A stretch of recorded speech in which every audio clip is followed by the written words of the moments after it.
نحمده ونصلي على رسوله الكريم أما بعد فأعوذ بالله من الشيطان الرجيم بسم الله الرحمن الرحيم قل أندعو من دون الله ما لا ينفعنا ولا يضرنا ونرد على أعقابنا بعد إذ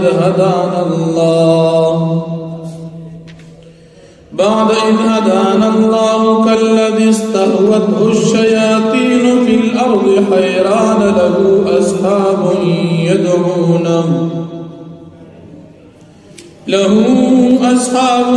يدعونه إلى الهدى ائتنا قل إن هدى الله هو الهدى وأمرنا لنسلم لرب العالمين صدق الله العظيم. سورة الأنعام هو مپارا یو او یایم نمبر آیت دی.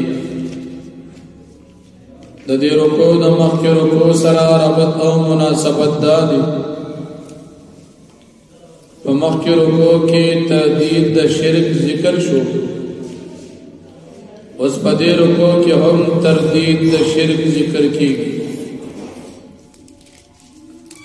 یا په مخکې رکوع کې د نبی کریم صلی الله علیه وسلم د مشرکانو سره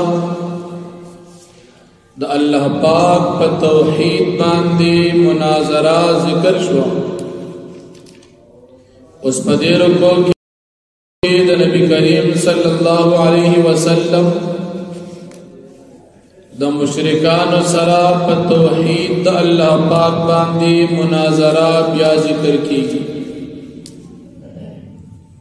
یا په مخکې رکوع کې د الله پاک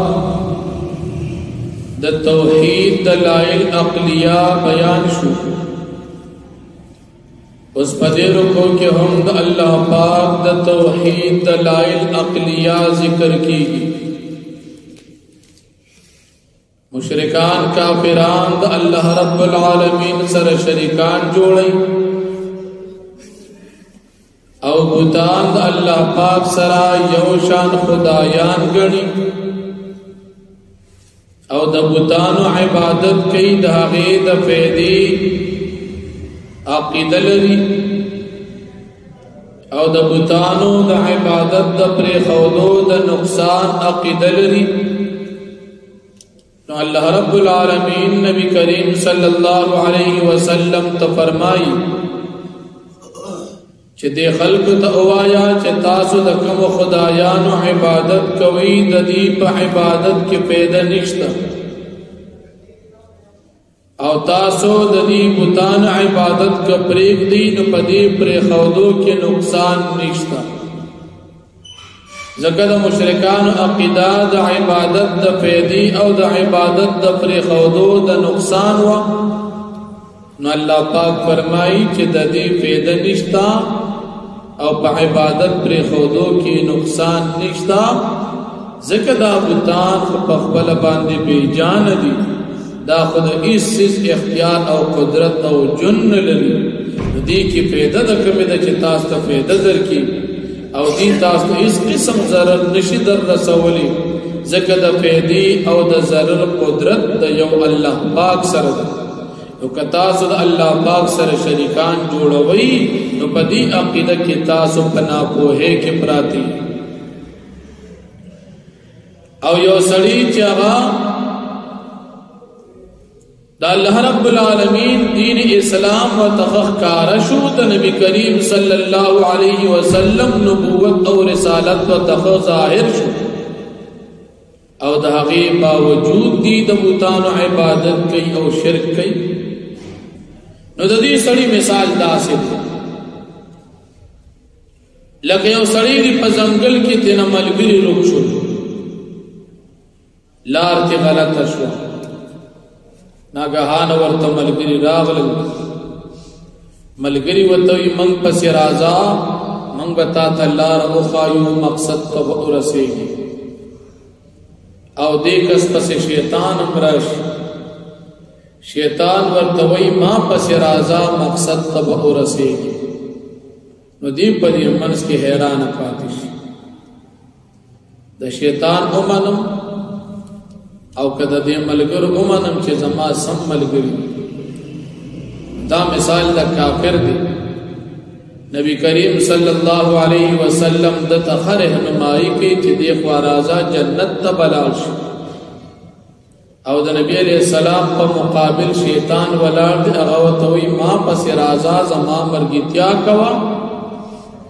شیطان دی گھڑ وڑ کری دی حیران پاتیش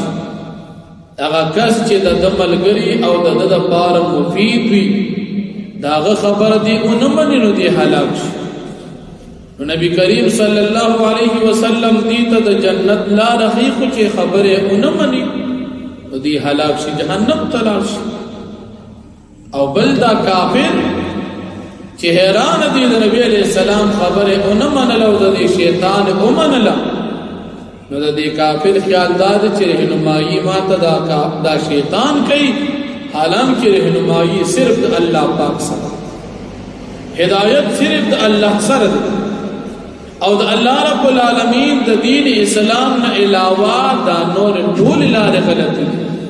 نوکہ شیطان دتا ہوئی چی ما پس رازہ ذرا سمال آقے دا شیطان دا لار دا گمراہی دا او بیا نبی کریم صلی اللہ علیہ وسلم پر ذمہ داری ذکر کے چی دا رہنمائی دا جنت تا یواز استاس دا پارا نا دا زما دا پارا دا او دا اللہ پاک دا بندگیو دا ہدایت یواز استاس دا پارا نا دا زما دا پارا دا او نبی علیہ السلام ذمہ داری ذکر کرا چی مات اللہ پاک حکم کڑی دی چیز دا اللہ پاک تابدار شا کہ دا دنیا ہر سمر نیک شی تا اللہ ممنی او کہ دا دنیا ہر سمر نافرمان شی دا غد پار ہم نجات دا اللہ پاک دا پیغمبر پا تابدارے کی بیاد اسلام او دا صحیح عقیدی نبات اللہ پاک نبی علیہ السلام تا حکم دمان ذکری دی نبی علیہ السلام پر ذمہ داری ذکر کرا چا اللہ پاک مات اولنی حکم دمان دا ایمان کری دی او دویم حکم اللہ پاک مات دمان ذکری دی او دریم حکم دا تقوی کری دی چا تقوی دا طولو عبادات و اعمال و بنیاد دی خو پدیزے کی دا منز اہمیت بیان شو چا دا ایمان نبات دا اللہ حکم دا منزلی اس من مسلمانان یو الحمدللہ پکار چا من دا خپل ایمان نبات دا خپل منز غمو آیا زمون منزنا دا پا وقت باندی دی کبھی وقت دی آیا زمون منزنا دا پا جمع دی کبھی جمع دی آیا زمون دا منزنا دا خشوع او دا خضوع سردی او کننی آیا پا دی منزنا کی زمون توجہ دا اللہ پاک دا او کر زمون توجہ من نگڑا وڑا پا دی بارہ کی پکار چمون مسلمانان سوچکو نبی علیہ السلام فرمائی اول ما تا حکم دا ایمان او دیم دا منزلی امتی تم اول حکم دا ایمان او دا غین بعد بیا حکم دا منزلی مسلمان چوی دی بمونس کی او دا منز یو دا سے عبادت دی چی دا ہس صورت کی نماف کی یو سڑی پا ولاڑ امنشی کولی پناس تکو پناس تنی پملاس تکو سجدہ نشی لگولی اشارہ کوا کپکور کی نی مسافر پر مسافرے کی کوا کپکور کی پکور کی کوا او دستی نشتا پا تیمم کوا کپڑی دشتر نشتا بربن کوا ہمونس کوا پسورلے باندے ناستی لاندی دشمنان دی پسورلے کوا ہمونس گوری پریک دم پکاری چمنگو تاسو دخپل منزبارکن لگ سوچو بیا اللہ جل شانہو دخپل توحید و دخپل قدرت دلیل ذکر کر چی دا اللہ پاک اغا ذات کی چی دا زمکی و دا اسمانون و مالک صرف اللہ دی او دا سے قدرتی دی چی اللہ پاک دو فرمائی یو کارتا چی موجود شن و فوراً موجودی کن یو کارتوی موجود شن فیکون نو فوراً با موجودی اگئی کی دا طاقت نشتا دا اللہ دا حکم نچی رستو پاتیش او بیا دا قیامت رز دا اللہ رب العالمین بادشاہی دا رستو انشاءاللہ سورہ مؤمن کرام شو کل جدا قیامت رسی اللہ پاک اعلانو کی نن روز دا بادشاہی دا چاہتا لمن الملک اليوم نن روز د چا بادشاہی شتا تمام دنیا به مکمل لا جواب پاتې ځکه بادشاہی خو د چا نشته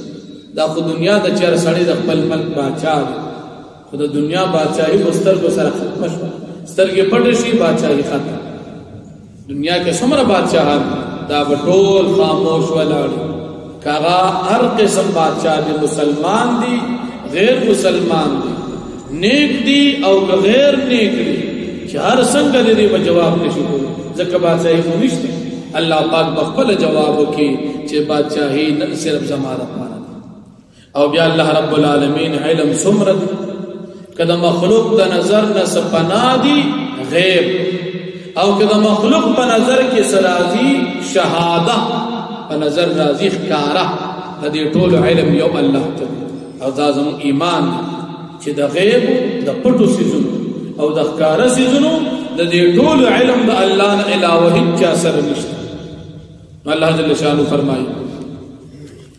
قل تو فرمائے پیغمبر علیہ السلام اندعو من دون اللہ آیا منگا عبادت کو سوا دا اللہ پاک مادا خدایان لا ينفعنا چه پیدن راکی منتداغ عبادت ولا يضرنا او ضرر راکی منتداغ عبادت پر قودل دا منوی چه عبادت یواز مشرکان و کافران و بوتان کو بس اغا شرک و نور ٹک ٹک